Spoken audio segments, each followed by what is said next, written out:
아멘. 할렐루야. 우리 좌우에 계신 분들과 인사할 때 당신과 함께 예배할 수 있어서 행복합니다. 인사해 주시기 바랍니다.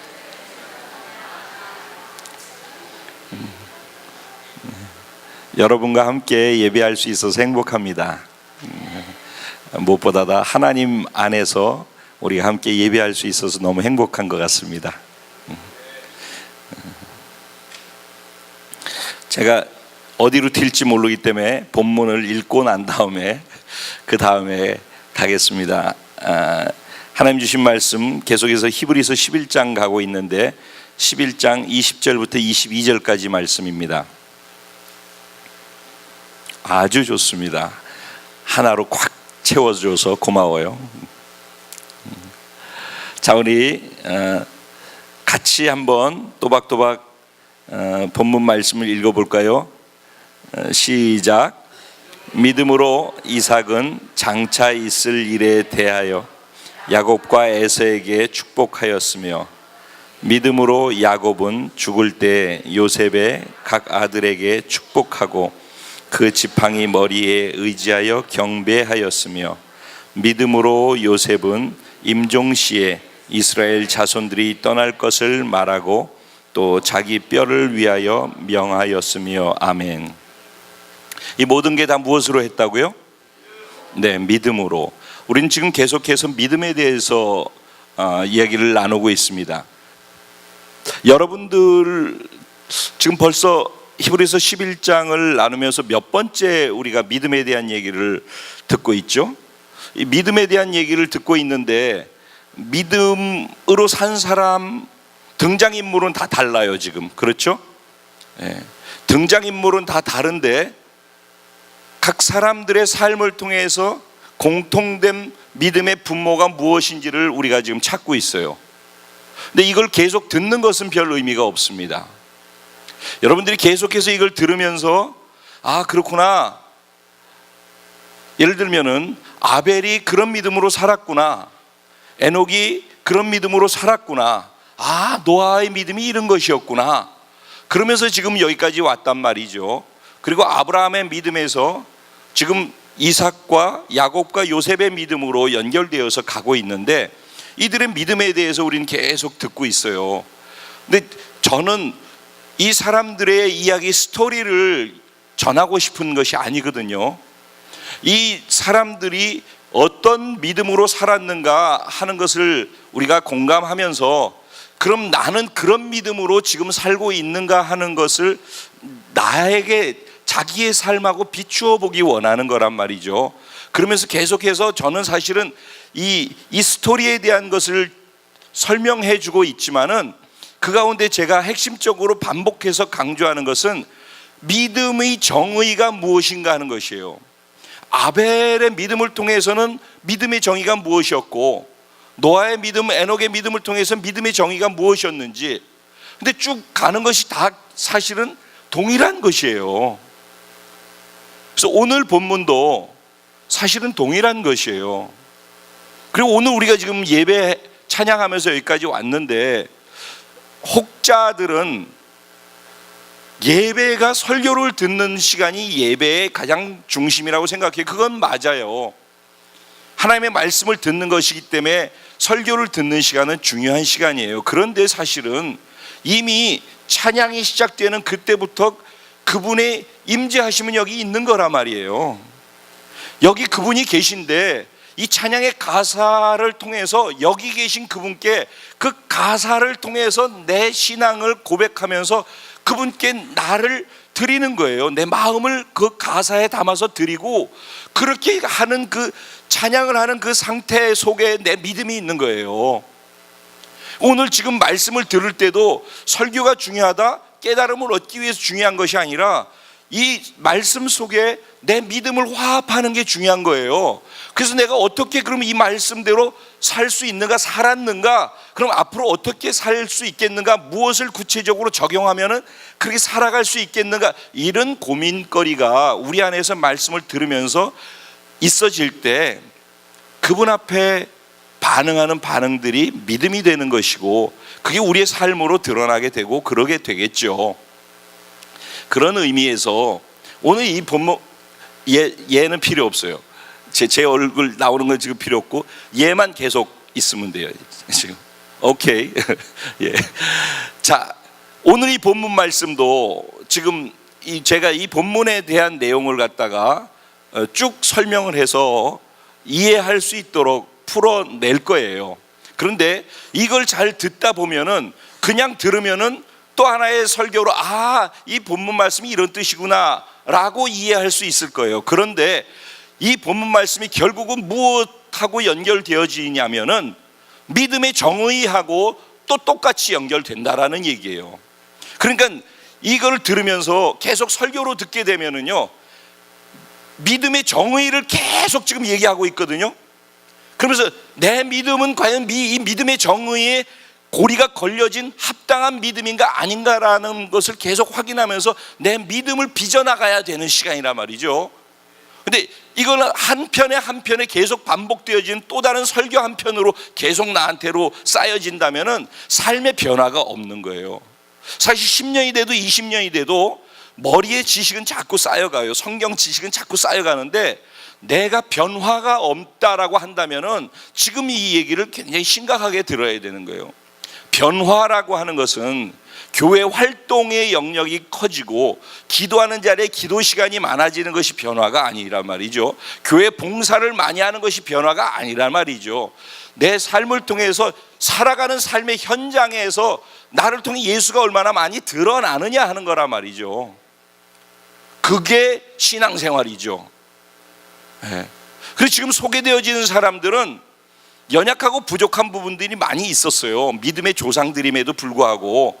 그런데 믿음의 조상이라고 하는데도 불구하고 허접한 부분이 많이 있었는데 그런 허접한 가운데서도 그들이 취한 믿음, 이것이 너무 소중해서 하나님은 그들을 믿음의 조상이라고 인정해 주셨다니까. 여기에 우리의 소망이 있는 거예요. 할렐루야. 우린 늘 넘어지고 이거 갖고 되겠나라는 갈등이 생기잖아요. 그런 가운데에서도 이 믿음의 정의를 고리 걸고 내가 이 믿음의 삶을 살아갈 수 있다면은 그 믿음을 보고 나로부터 파생되어지는 또 다른 내 밑에 사람들이 나를 믿음의 조상으로 인정하게 되는 거예요. 그리고 하나님은 그런 나의 삶의 족적들을 보시면서 너는 참 믿음의 삶을 살았다. 넘어진 자국이 그렇게 많이 있음에도 불구하고 넌 참 기특해. 믿음의 조상으로 살았어 라고 인정해 주신다는 거예요. 그래서 제가 다시 믿음이 무엇인가 하는 것을 다시 생각을 해볼게요.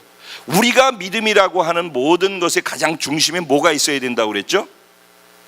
하나님이 있어야 되는 거야. 그러니까 내가 믿습니다라고 할 때 하나님이 빠지고서 믿음이 강하게 있어도 그건 믿음이 아니에요. 그건 확신이나 신념이지. 이 부분 분명히 하셔야 돼요. 내가 믿는다라고 할 때 그 믿음이 하나님하고 고리가 걸려 있는가, 이걸 제일 먼저 확인해요. 두 번째, 하나님의 말씀하고 고리가 걸려 있는가 하는 것이에요. 이 두 가지가 중요한 거예요. 그러면서 제가 그때 계속해서 반복해서 믿음에 대한 것을 얘기할 때 하나님과 하나님의 말씀이다라는 얘기했어요. 그렇죠? 그런데 하나님이라고 하는 것을, 모든 것의 시작이 하나님이다. 그러니까 과거의 모든 영원 전의 과거에서부터 시작은 하나님으로부터 시작된다라는 걸 믿는 거라고 고백하는 것이에요. 그죠? 그리고 모든 것의 끝도 하나님이다라고 말씀드렸어요. 그리고 그걸 믿는 거라고 그랬어요. 그럼 모든 것의 끝은 무엇으로 끝나요? 하나님이 말씀하신 말씀으로 끝나는 거예요. 그러니까 우리가 뭘 믿는다라고 할 때는 하나님을 믿는 것이고 그 하나님이 하신 말씀대로 모든 귀결이 그렇게 되어질 것이다라는 걸 믿는 거란 말이에요. 이게 믿음이에요. 아멘.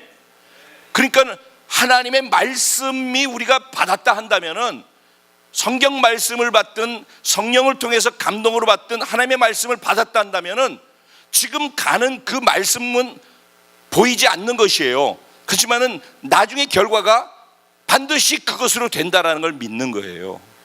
그래서 과정 속에 혼돈이 있고 어려움이 있고 눈에 보이지 않고 당황스러운 것들이 수없이 많이 장애물처럼 우리를 가로막을지라도 그것 때문에 기죽지 않고 넘어지지 아니하고 결과를 확실히 믿는 믿음 때문에 결국은 나는 그 결과를 보면서 믿음으로 말하고 그 믿음 갖고 행하면서 결과를 향해서 살아가는 거란 말이죠.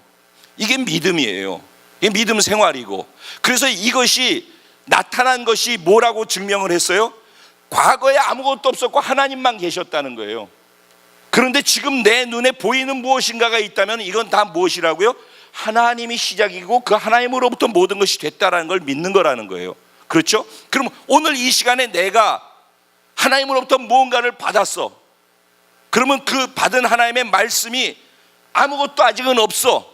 이 뒤에 미래로 아무것도 없는 상태에 있단 말이죠. 그런데 이 말씀이 과거에 무한대로 과거에서부터 여기까지 오는 것이 아무것도 없는 무에서 여기까지 생겨난 것처럼 지금 아무것도 없지만 말씀만 존재하고 하나님만 존재하고 나만 덩그러니 남아있고 아무것도 없을지 몰라도 말씀이 있다면 그 말씀이 앞으로 미래에 가서 또 그대로 실제가 된다는 걸 믿는 거예요. 그게 히브리서 11장 1절부터 3절까지의 내용이란 말이에요. 그래서 이걸 믿음의 정의다라고 얘기를 했어요. 그렇죠? 이것이 흔들리면 안 되는 거예요. 이것을 믿음의 기준으로 딱 세워놓은 다음에 그 다음에 그랬더니 아벨의 믿음은 아벨이 왜 그렇게 할 수 있었는가? 이게 분명했기 때문이라는 거예요. 이게 축이 뚜렷했기 때문에 이 축 안에서 자기가 믿었던 믿음, 하나님의 말씀과 알고 있는 그것을 붙잡고 살다 보니까 아벨의 삶은 이렇게 살았고 그거를 하나님이 보실 때 사람들이 볼 때 아벨은 믿음의 사람이었다라고 얘기하게끔 됐다는 거예요.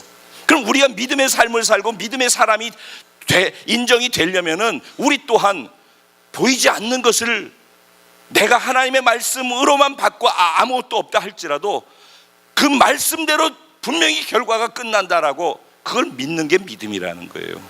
아멘. 예. 그래서 지금 아브라함을 믿음의 조상이라고 했어요. 그렇죠? 아브라함 이전에는 믿음이라는 단어로 표현하지 않았어요. 그런데도 아벨이나 에녹이나 노아가 믿음의 사람이었고 그들은 믿음으로 이렇게 살았다라고 소개를 하고 있어요. 그리고 아브라함부터 시작해서 이삭, 야곱, 요셉까지를 오늘 소개를 하는 거예요.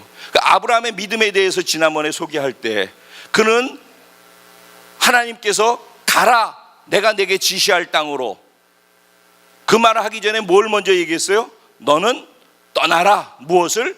본토 친척 아비집을 그랬어요. 그렇죠? 제가 엊그저께 그 복음에 대해서 정리해 드리면서 이 말씀 드렸어요. 본토 친척 아비집을 떠나는 것은 사실은 내가 예수님과 함께 십자가에 못 박혀 죽었습니다 라고 그걸 받아들이는 순간이라.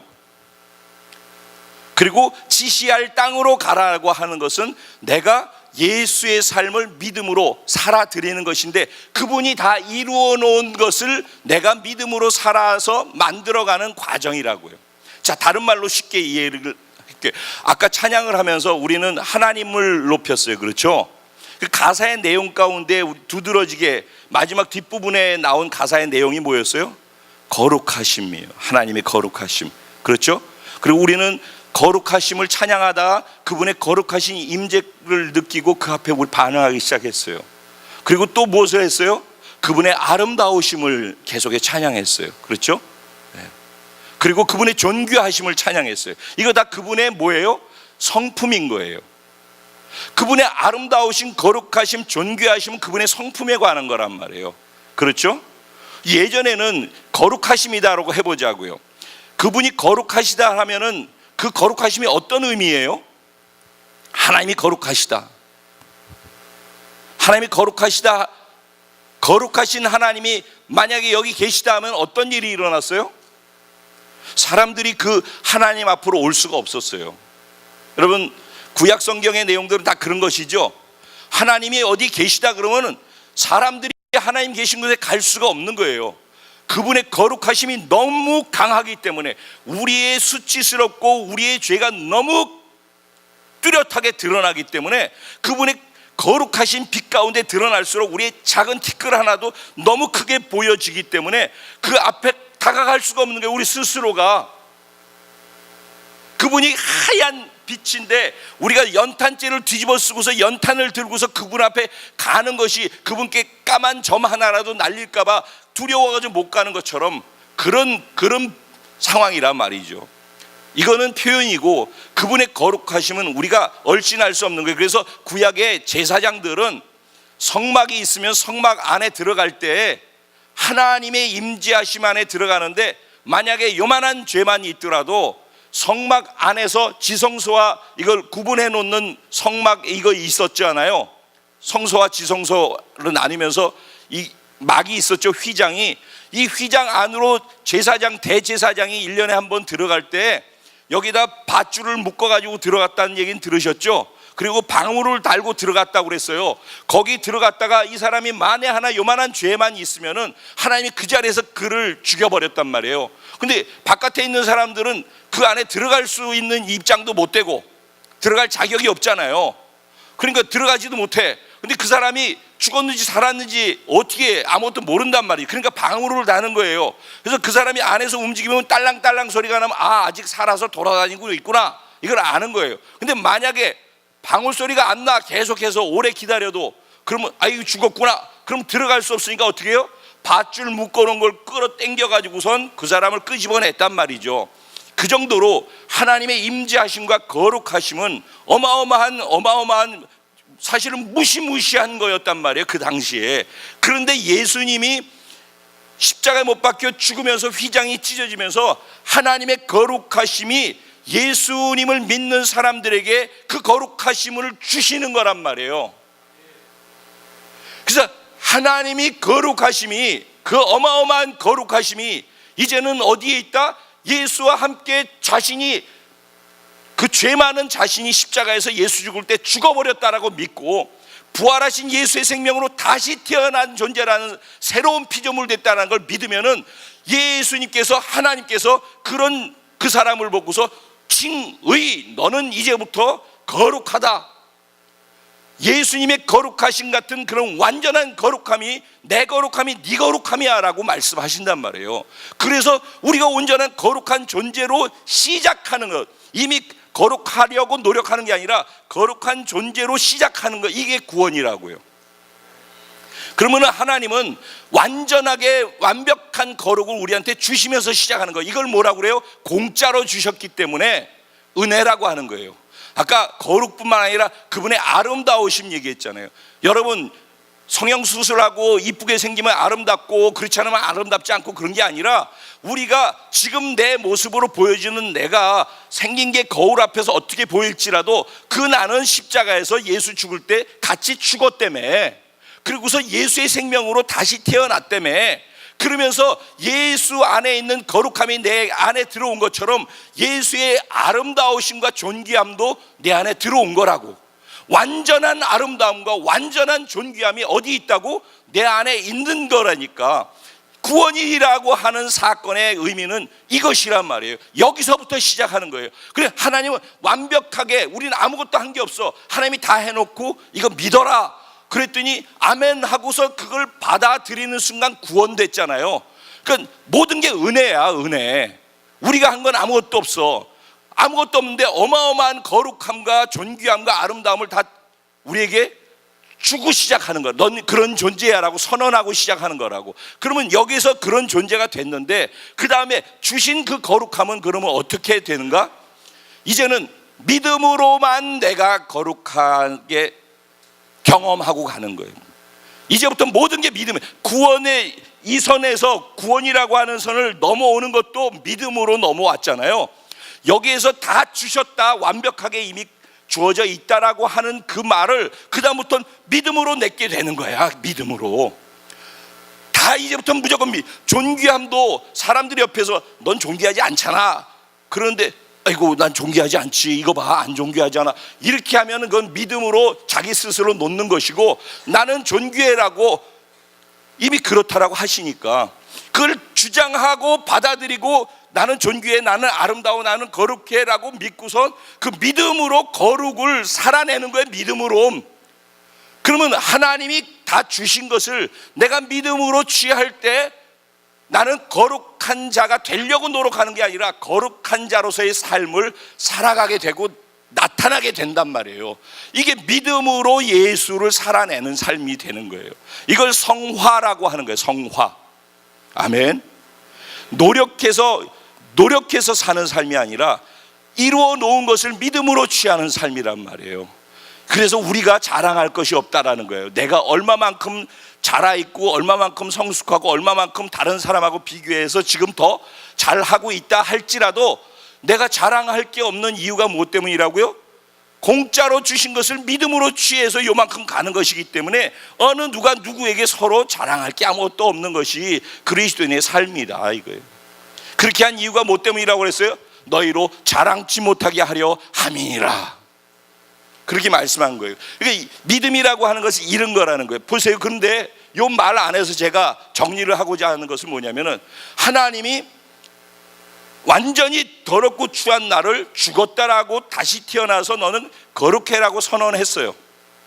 근데 지금 보니까 거룩해 안 거룩해? 하나도 안 거룩하잖아. 우리 스스로 자신을 볼 때. 그런데 거룩하대. 그러니 이 사이에서 우리는 늘 갈등하는 거예요. 그러면 하나님이 아무것도 없는 처음 초창기에 아무것도 없었는데 하나님이 빛이 있으라 했더니만 빛이 생겨났어요. 그리고 오늘 우리가 사는 것으로 살면서 보는 모든 것은 다 아무것도 없었는데 생긴 거란 말이에요. 그렇죠? 그런 것처럼 지금 여기에 하나님이 말씀하셨단 말이에요. 이 말씀하신 거 아무것도 없는 거예요 지금. 그런데 저쪽 가서 보면은 그렇게 되어 있는 거라는 걸 말씀드렸잖아요. 똑같다는 거예요. 지금 하나님이 내가 구원받는 순간 거룩해 존귀해 아름다워라고 하고 완벽한 예수님의 것을 나한테 주셨잖아요. 그러니까 하나님이 주신 선포라고, 하나님이 말씀하신 말씀이라고. 아멘. 근데 그 말씀이 떨어졌지만은 아무것도 없는 거라고 지금. 이해가 돼요? 여러분 지금 제가 얘기는 설교로 듣지만 이해를 하셔야 돼. 믿음이라는 것이 이런 것이라는 걸 말씀드리는 거예요. 우리는 아직 거룩하지 않고 아무것도 없죠 우리가 생각할 때. 그런데 하나님이 그렇다라고 하면은 나중에 내가 거룩한 존재, 이미 거룩함으로 시작하고 아무것도 없지만 그러고선 나중에 이쪽에 와서 보면 내가 이만큼 거룩하게 돼서 있는 것을 어느 날 내가 그 자리에 있다니까. 이해가 되죠? 그러니까 이 모든 것이 다 믿음이라는 것은 이런 구조로 돼 있다는 거예요. 이런 구조로. 오늘 본문도 보면은 믿음으로 이삭은 장차 있을 일에 대하여 야곱과 에서에게 축복하였으며 이렇게 나가요. 그죠? 장차 있을 일. 그건 뭐야? 이미 일어난 일이에요? 일어난 일이에요? 안 일어난 일이에요? 아직 안 일어났잖아. 그죠? 그런데 앞으로 되어질 일인데 눈에 보이지도 않는 일이지, 있지도 않은 일이야. 그런데 하나님이 말씀하신 일이야. 그러니까 지금 있는 건 뭐만 있어요? 하나님의 약속만 있는 거야. 하나님의 약속의 말씀만 있는 거란 말이야. 장차 있을, 하나님이 말씀하셨어. 아브라함에게 내가 이렇게 할 것이다 라고. 그렇죠? 아브라함을 처음 택하시면서 넌 보토 지척 아비 집을 떠나 내가 내게 지시할 땅으로 가라. 그러면은 내가 너희를 통해서 큰 민족을 이루고 내게 복을 줘서 내 이름을 창대케 하고 그리고 모든 족속이 너로 말미암아 복을 받을 수 있도록 할 거야. 나는 너에게 복이 되라고 얘기한다. 네가 복이다 이렇게 말씀했다고 그랬잖아요. 그죠? 그리고 그를 통해서 모든 족속이 복을 받을 것이라고 그랬어요. 그렇죠? 이 얘기, 그리고 그에게 뭐라고 그랬어요? 너는 큰 민족을 이루게 될 것이다 그랬어요. 그렇죠? 그럼 이 모든 것들을 아브라함은 믿고 살았단 말이에요. 그리고 아까 우리가 읽은 것 말고 히브리서 11장의 8절 말씀 쪽으로 가보면은 아브라함이 장래받을 유업을 이러면서 얘기 나오는 게 있어요. 아브라함도 그러니까 지금은 없는데 미래에 받을 것을 미리 보고 믿음을 갖고 그 말씀을 붙잡고 살았다는 얘기죠. 그렇죠? 그런데 재밌는 장면은 그 뒤에 뭐라고 그러냐면 그들이 약속의 땅에 거하면서도 이방에 거하는 것처럼 살았다라고 얘기를 했어요. 이미 약속의 땅에 들어갔어요? 안 들어갔어요? 들어갔는데 약속의 땅에 있으면서도 이방에 사는 것처럼 살았다고 그랬어요. 그러면서 마지막 끝부분을 뭐라고 얘기해요? 8절 9절 말씀에 보면은 저 혼자 더운 거죠. 8절 9절 말씀에 보면은 그의 자녀들이 함께 장막에 같이 거했다라는 말이 있어요. 그 말이 저는 굉장히 중요한 말이에요. 부모가 자녀에게 집에만 같이 사는 게, 그게 부모가 그냥 같이 사는 게 아니라 신앙을, 자기의 믿음을, 자기가 무엇을 보고 장래가 어떻게 될 거라는 걸 보고 믿고 살고 있는지를 자기 자녀들에게도 그걸 보여주는 거야. 자기 자녀들에게도 그 믿음을 주는 거야. 그래서 자기 자녀들이 그 가정 안에서, 그 장막 안에 살면서 아버지가 보고 있는 믿음의 그림, 하나님의 말씀을 자녀들도 보고 그걸 가지고선 같이 미래를 보고 있는 거야. 그래서 이들이 그때부터 그 믿음을 가지고 살았던 거예요.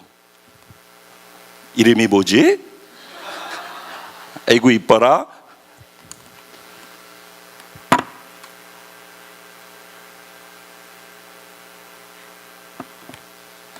그때부터 자식들은 아버지가 보고 있는 그것을 같이 보고 살았다는 거예요. 그래서 이제 이들이 지금 오늘 읽은 내용들은 이삭이 죽을 때쯤 다 돼서 눈이 안 보이는 순간의 얘기예요. 눈이 침침해졌어. 이제 거의 숨 멈추기 직전이라서. 그러니까 임종할 시기, 그 다음에 야곱도 지금 뭐예요? 보니까 임종할 시기죠. 그렇죠? 요셉도 뭐예요? 임종할 시기예요. 다. 그러니까 그들은 그가 믿음을 받은 순간부터, 즉 하나님으로 시작하는 믿음을 받은 순간부터 죽을 때까지 무엇으로 살았대요? 믿음으로 살았대요. 하나님을 믿는 믿음으로, 하나님이 하신 말씀을 믿고 그 말씀대로 미래에 되어질 것이라는 것을 확실히 믿는 믿음, 그 한 가지를 가지고 갈 바를 알지 못하고 어디로 갈지 모르는데 지시할 땅, 앞으로 왼쪽 3발, 오른쪽 2발, 앞으로 3번, 뒤로 2번, 이런 식으로 그때그때 얘기하는 걸 그때그때 들으면서 순종하면서 걸어갔다는 거예요. 그런데 그렇게 걷다 보면 하나님께서 약속하신 그것이 이루어지는 그날을 맞을 것이다 라고 그들은 믿고 살았다는 거예요. 이게 믿음이라는 거예요. 그러니까 우리의 믿음 속에, 내 믿음은 두려움이 있나요? 지금 현실에 부딪히는 일들 때문에 두려움이 있나요?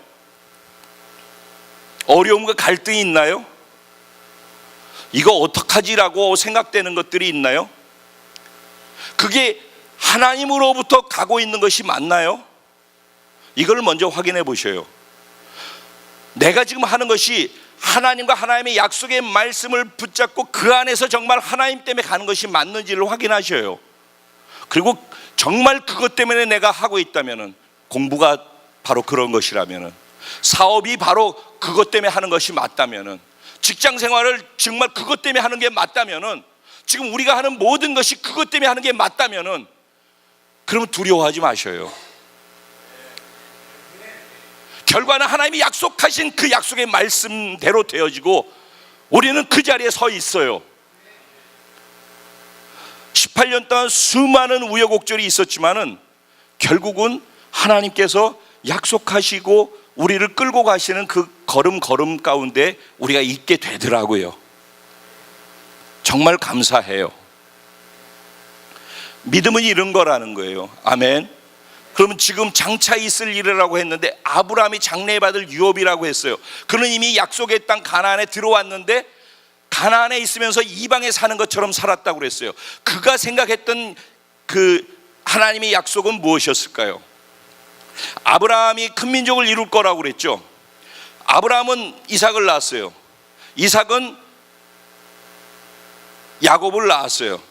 야곱과 에서를 낳았어요. 그리고 야곱을 기름을 붓고, 그죠? 야곱을 믿음의 그 라인으로 잡았어요. 그리고 야곱을 통해서 12아들이 나왔고 12아들 가운데에서 요셉을 세우고 요셉을 통하여서 이 야곱의 12아들과 가족들, 그리고 요셉의 아들들 합쳐서 75명이 애굽의 고센 땅에 머물기 시작했어요. 그렇죠? 그래서 75명이 애굽 땅에서 시작했는데 430년 동안 거기 머물렀어요.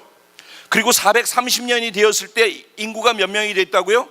대략적으로 한 200에서 뭐 250, 300만 뭐 이렇게 하는데 한 적어도 200만 명이 됐어요. 그래서 큰 민족을 이룰 수 있는 나라의 기초가 형성되어진 거예요. 그렇죠? 지난주에 재우 목사님께서 그 주기도문 말씀 전하시는데 나라의 임하옵시며 이 부분에 대해서 하는 것을 제가 오사카 교회에서 예배 드리면서 그 장면을 봤어요. 그래서 처음에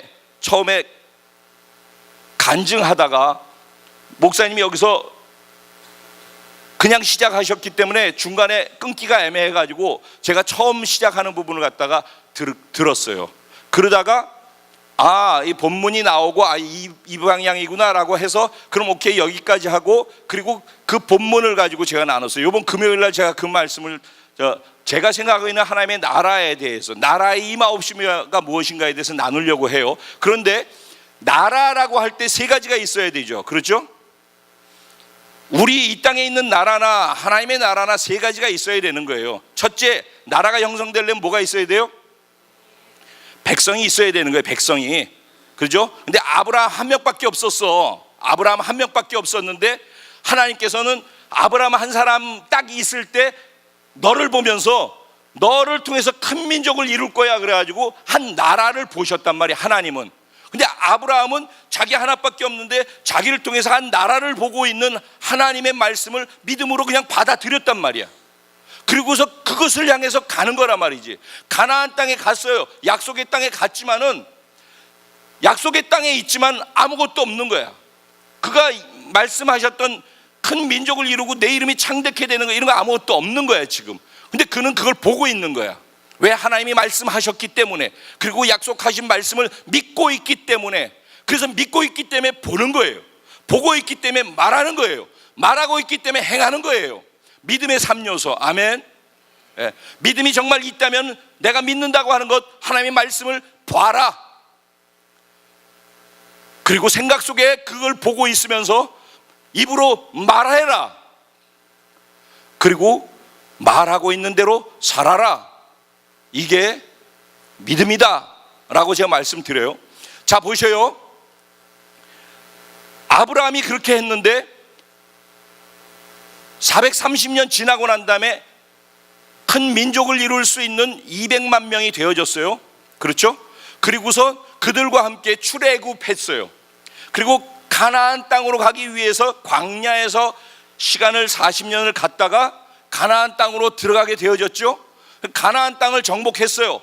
그리고 가나안 땅에 결국은 그 여호수아를 통해서 정복한 그 땅에 사사 시대가 되어지고 나중에 통일 왕국 시대가 되어지죠. 그러면서 다윗이 통일 왕국을 하고 솔로몬이 그 통일 왕국을 승계하게 되어지죠. 그러면서 하나님께서 말씀하셨던 아브라함에게 내가 너에게 복을 주어서 내 이름을 창대케 하고 큰 민족을 이루게 하겠다고 했던 그 하나님이 보셨던 하나님의 나라에 이 땅에서 보이는 하늘에 있는 하나님의 나라가 있는데 이 땅에서 보이는 하나님의 나라의 첫 번째 점이 되어지는 이스라엘이라고 하는 나라를 시작하게 만든단 말이에요. 그러니까 아브라함은 적어도 가나안 땅에 와 있지만은 이것이 하나님이 약속하신 것이 아니라는 걸 아는 거예요. 하나님께서 나중에 그 엄청난 것을 하실 거라는 걸 믿음으로 보고 있는 거예요. 그리고 자식들한테 그걸 얘기하고 있는 거예요. 그 자식들은 어디로 왔어? 나 없어도 된다니까. 파주, 오사카 나 없어도 되지. 자, 보셔요. 장차 있을 일. 아브라함도 그랬는데 자식들도 장차 있을 일을 보는 거예요. 그들은 태어나서 죽을 때까지, 오늘 지금 죽는 순간의 상황을 묘사하고 있는데 죽을 때까지 그들은 장차 있을 일을 믿는 믿음을 가지고 마지막 순간까지 살고 있는 거예요. 자, 이제 여기까지 얘기하고 이 믿음이 이런 거라는 거예요. 그래서 저들은 어떻게 했는가 보자고요.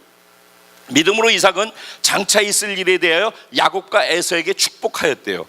이 장면이 사실은 이해되려면 창세기 25장으로 가면 돼요. 25장으로 가면 어떤 내용이 나오냐면은 야곱이 에서도 속이고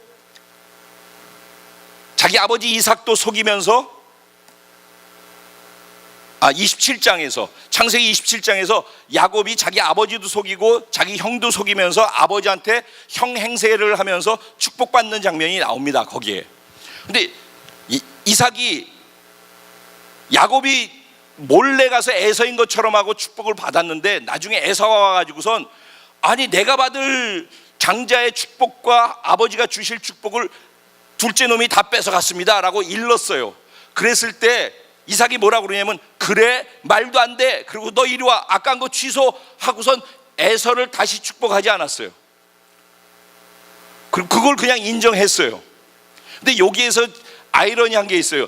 이삭이 허접했던 이유가 여기에 있는 거예요. 이삭은 사실은 창세기 25장으로 가면은 하나님이 처음에 야곱과 에서를 낳았을 때 뱃속에서 이들이 싸우고 막 그럴 때 하나님으로부터 음성을 들은 게 있었어요. 둘째가 큰 자가 작은 자를 즉 섬기게 될 것이다 라는 말을 듣게 돼요. 25장에서. 그러니까 이삭은 그걸 알았어요, 몰랐어요? 알고 있었단 말이에요. 그러니까 야곱을 축복하고 야곱을 통해서 하나님의 그 자기를 통한 흐름이 흘러갈 거라는 걸 들어서 알고 있는데 이삭은 그걸 알고 있으면서도 잊어버렸어요. 그리고 첫째를 더 사랑하고 아꼈어요. 그리고 첫째를 축복하길 원했어요. 근데 그것을 기억하고 있는 자가 누구예요? 엄마인 거예요. 엄마. 리브가는 그거를 알고 있었단 말이에요. 하나님께서 그때 말씀하셨던 거를 기억하고 있는 거예요. 언제나 우린 어려움이 있더라도 뭘 기억해야 돼? 하나님이 하신 말씀을 기억해야 돼. 그리고 그 말씀을 붙잡아야 돼. 그리고 그 말씀의 성취를 위해선 믿는다면은 내가 그것을 붙잡고 믿음으로 사는 삶이 있어야 된다라는 거예요. 아멘. 그래서 리브가가 이 보니까 이대로 가다가 큰애한테 축복할 것 같거든. 그러니까 둘째하고 짠 거예요. 그래서 야곱은 사실은 하나님의 말씀을 성취하기 위해서 사기꾼이 되어진 거예요. 사실은. 그러니까 사실은 야곱의 그렇게 되어진 인생이 처음부터 꼬이게 된 것은 누구 때문이기도 해요? 아버지 이삭이기 때문에 그렇게 된 거기도 하는 거예요. 사실은. 그러니까 이삭이 참 허접하긴 허접해. 근데 이삭은 그럼에도 불구하고 하나님이 믿음의 사람이라고 했던 두 가지 이유가 있는데 그 한 가지가 무엇이에요? 아버지가 그를 잡았을 때, 제물로 드리려고 했을 때 그가 얼마든지 반항할 수 있었어요. 왜냐면 14살 됐으니까 어느 정도 다 몸이 크고 반항하려고 하고 도망가려고 하면 얼마든지 할 수 있었는데 아버지가 칼로 내리치려고 하는 그 순간에도 그는 믿고 자신을 내어 드렸어요. 그래서 오늘 지금 20절 얘기지만 19절에 보면은 아브라함이 이삭을 죽은 자 가운데에서 돌려받았다라는 말씀을 들어요. 그러니까 이삭은 사실은 그때 이미 죽었다가 다시 산 사람이에요. 그걸 하나님은 너무 귀하게 보시는 거예요. 그리고 두 번째 믿음은 뭐냐면 잘못해가지고선 실수해서 자기가 꽈놨지만은 나중에 모르고 축복했지만은 그걸 되돌리지 아니하고 그때 예전에 25장에서 처음에 우리가 애 낳았을 때 하나님이 이렇게 말씀하셨었지라는 걸 기억하고 되돌리지 아니하고 그것을 그대로 믿음으로 결론이 나게 해서 하나님의 구속사적인 약속이 그의 믿음을 통해서 흘러가게 만들었기 때문에 그것을 믿음으로 인정하는 거예요. 히브리서에서는. 이해가 되시죠? 이삭이 이런 믿음이었다는 거예요. 그래서 이삭은 그 믿음 가운데에서 무엇을 했다고요? 자기 자식을 축복했대요. 그래서 저는 좀 이따가 결론 그냥 한마디로 던지면서 믿음은 말하는 거라는 거예요. 믿음은 말하는 것입니다. 두 번째로 이삭에서 그 다음에 누가 가죠? 야곱의 얘기가 나오죠. 야곱은 뭐라고 얘기해요? 지금 믿음으로, 야곱도 믿음으로라네, 그죠? 믿음으로 야곱은 어떻게 했대요? 죽을 때 요셉의 각 아들에게 축복하고 그 지팡이 머리에 의지하여 경배하였으며 그랬어요. 야곱도 뭘 했대요? 아들을 축복했대요. 여기에서 보면 창세기 48장으로 가야지 또 이 부분 이해가 돼요. 48장에는 요셉의 아들들 둘이 있는데 요셉의 아들 둘을 축복하는 장면이 48장에 나와요. 창세기 48장에. 요셉의 아들들은 뭐예요? 손자들이란 말이에요. 손자. 근데 자기 아들들을 49장에서 11아들을 축복합니다. 요셉을 포함하면 12아들이 되겠죠. 아들들을 축복하는 게 49장에 나오는데, 아들 축복하기 전에 먼저 누구를 축복해요? 손자 둘을 축복하는 거예요. 근데 손자 이름이 누구예요? 므낫세하고 에브라임인 거예요. 그래서 똑같이 이삭이 눈이 어두워가지고선 실수했던 것처럼 야곱이도 눈이 어두워졌어요. 이제 죽을 때가 다 돼가지고서 눈이 어두워서 안 보이는 거야. 그랬더니 요셉이가 자기 아들 둘을 축복해달라고 그래야죠. 아버지께로 데리고 가는 거예요. 그래가지고 지금 제가 이렇게 있어요. 제가 그러면 예를 들어서 중훈이 앞으로 고마워. 중훈이가 이렇게 왔어요. 이 앞으로 중훈이가 이렇게 왔어요. 중훈이가 요셉이야. 할렐루야. 중훈이가 요셉인데 중훈이의 요쪽 편에다가 에브라임을 둔 거예요. 중훈이의 요쪽 편에다가 에브라임을 두고 중훈이의 요쪽 편에다가 므낫세를 둔 거예요. 그리고 여기 므낫세, 여기 에브라임이야. 그러면 이제 내가 손을 짚어서 축복하려고 그러면 이렇게 축복을 해야 되겠지. 그러면 이쪽에 누가 걸려? 므낫세가 걸려. 므낫세가 누구야? 장남이야. 그리고 여기 에브라임은 그 동생이야. 그러니까는 요셉은 누구를 축복하고 싶었어? 므낫세를. 고마워. 응. 들어가면 돼. 왜냐하면 이 손이 중요해서 그래. 므낫세를 축복하게 해주고 싶었던 거야. 그래서 야곱이가 손을 딱 얹을 때 오른손이 더 축복이라고 생각을 했어요. 그 당시 다. 그래서 오른손의 축복을 장자가 받게 하고 싶어가지고 데리고 갈 때 이렇게 딱 맞춰서 데리고 갔단 말이에요. 그랬더니 야곱이 축복을 하는데 어떻게 축복하냐면 이렇게 축복을 하네. 그러니까 요셉이 깜짝 놀란 거예요. 아버지, 얘가 큰아들입니다.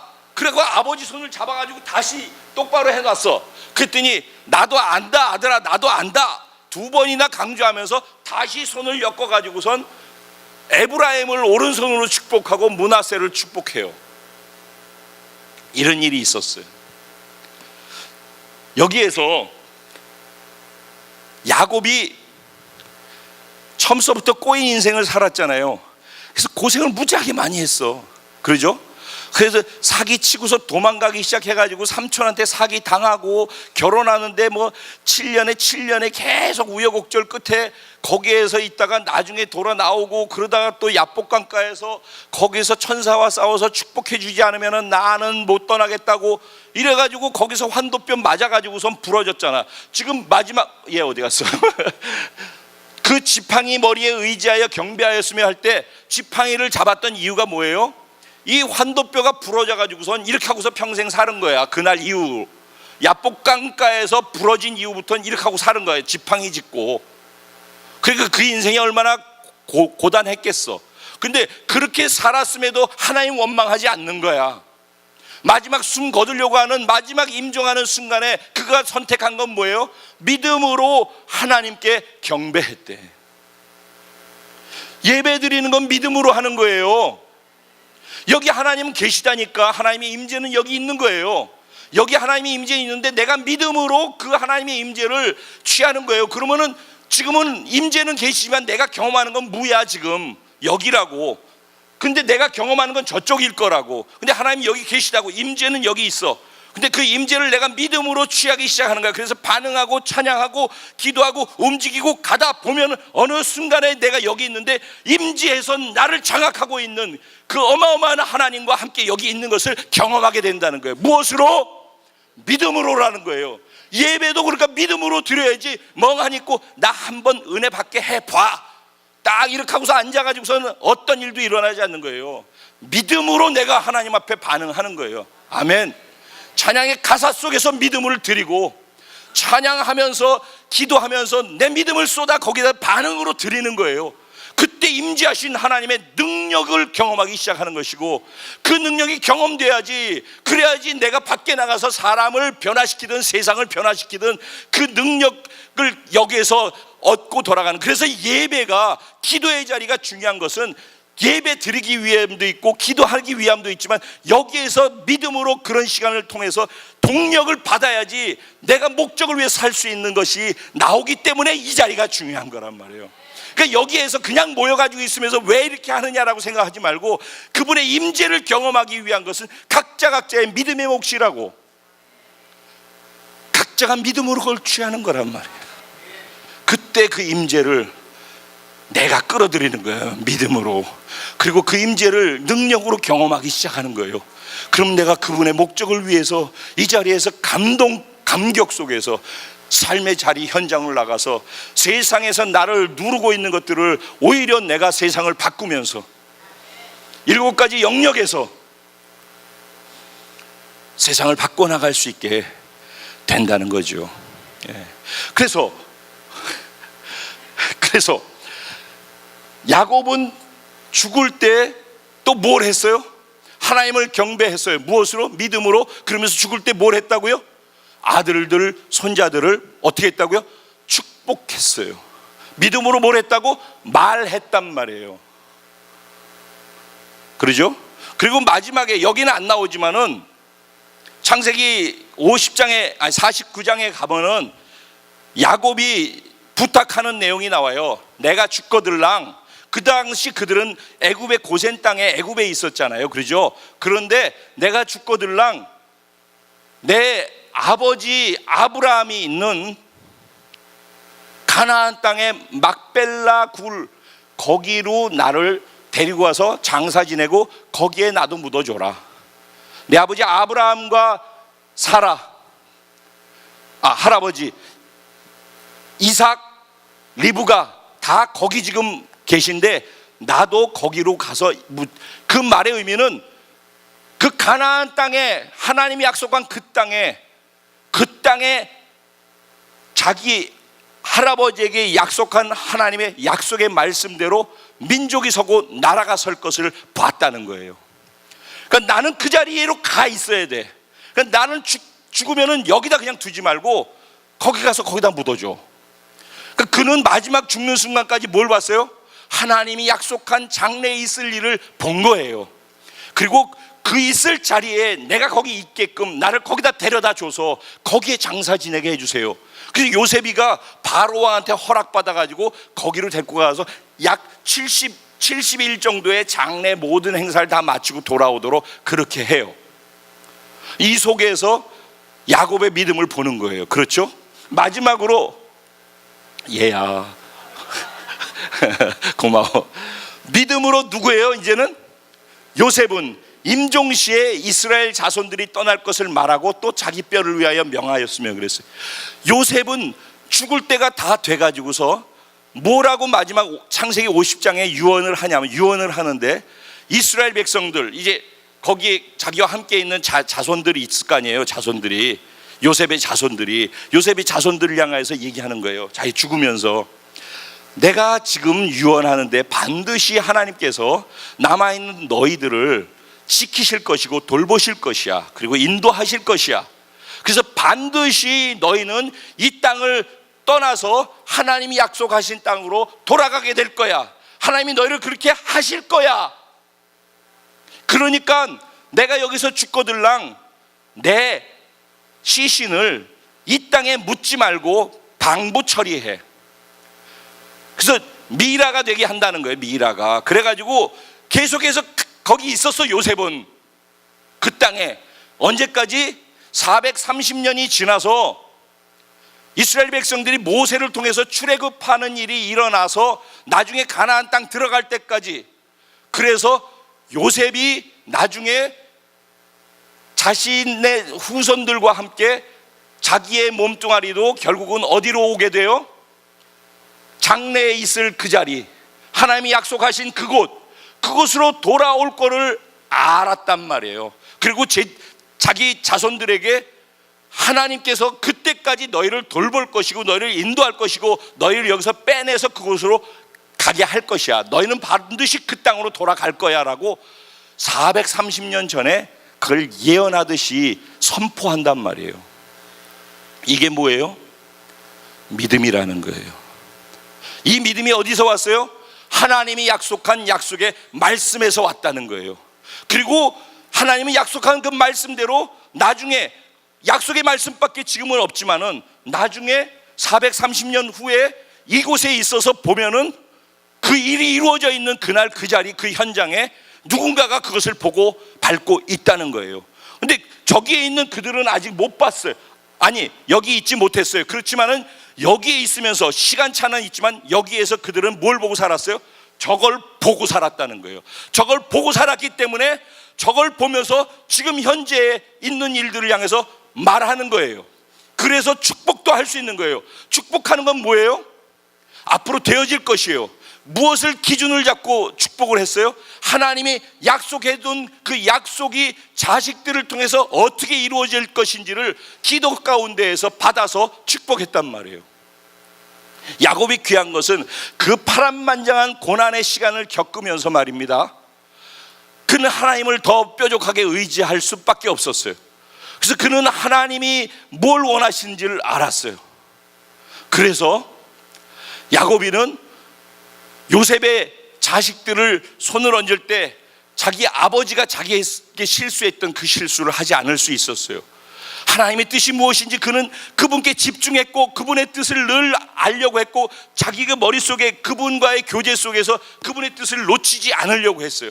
그렇기 때문에 손자들을 위해서 기도할 때 그가 정확하게 누구에게 손을 얹어야 될지를 알고 그렇게 했다라는 거예요.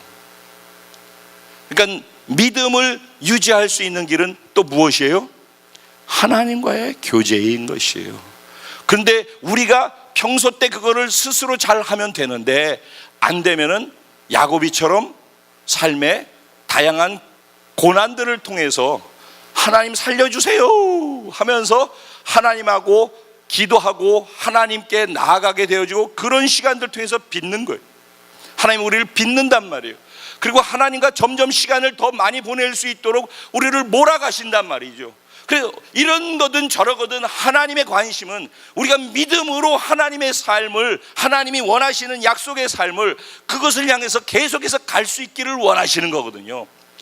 우리의 관심은 여기에서 어떻게 살 것인가에 있지만 하나님은 우리가 여기에서 어떻게 약속한 그 약속을 이루는 쪽을 향해서 움직이고 그쪽을 향해서 자라가면서 사는지에 하나님은 관심이 있다는 거예요.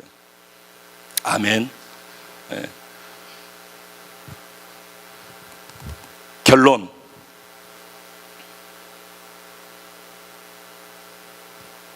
장차 있을 일을 그들은 봤어요. 다 어떻게 될지 그걸 믿었기 때문에. 그리고 뭐 했어요? 말했단 말이에요. 믿음의 사람은 보고 있는 것, 하나님이 약속해 준 그것을 보고 그것을 말한단 말입니다. 눈에 보이지 않아도, 손에 잡히는 거 없어도, 귀에 들리는 거 없어도 말한단 말이에요. 하나님의 약속의 말씀을 내가 붙잡고 있기 때문에. 그래서 남을 축복하는 거예요. 이 사람 지금 내 자녀가 지금 내 마음에 안 들고 지금 이래가지고 어떻게 사회생활하고 이거 앞으로 어떻게 이렇게 공부 안 해가지고 어떻게 하려고 그러는가, 이렇게 허접한데 그 현실을 보고서 있으면은 그에게 한 말은 내 눈으로 보여지는 것을 얘기하게 돼 있어요. 그건 믿음이에요? 그건 믿음입니까? 지금 내 눈에 보여지는 것 갖고 얘기를 하는 건 믿음이 아니란 말이죠. 하나님이 그를 뭐라고 말씀하고 있고 하나님 그를 통해서 뭘 하시겠다고 말씀하신지 그거를 내가 받아들인다면, 그거를 내가 믿음의 눈으로, 영의 눈으로 볼 수 있다면 그것을 얘기해 주는 게 믿음인 거예요. 이삭과 야곱, 요셉 다 뭐 했다고요? 지금 그렇지 않은데 믿음으로 그걸 보고서 축복했다니까. 그랬더니 그들이 나중에 믿음으로 축복한 그 축복대로 그들의 삶을 살았어요. 아멘. 우리의 말은 그냥 하는 말도 있고 믿음으로 하는 말도 있어요. 그냥 하는 말을 하게 되면은 150만 명을 대상으로 해가지고서 조사를 했는데 사람이 가장 많이 하는 말이 없다라는 말이래요. 그럴 수밖에 없지. 압구조 속에서 있는 게 뭐가 있어. 이거 있는가 싶으면 저게 없고 그러면서 살고 나중에 그러다 끝나는 게 인생인데, 그 없다 소리가 가장 많이, 사람이 평생 살면서 가장 많이 하는 말이 없다. 그 다음에 뭐 싫어, 안 돼. 어린아이들이 3살 돼가지고 가장 많이 하는 거 뭐예요? 싫어. 그 다음에 잘하는 게 뭐예요? 내 거야. 그러면서 말을 배워간다고 그러죠.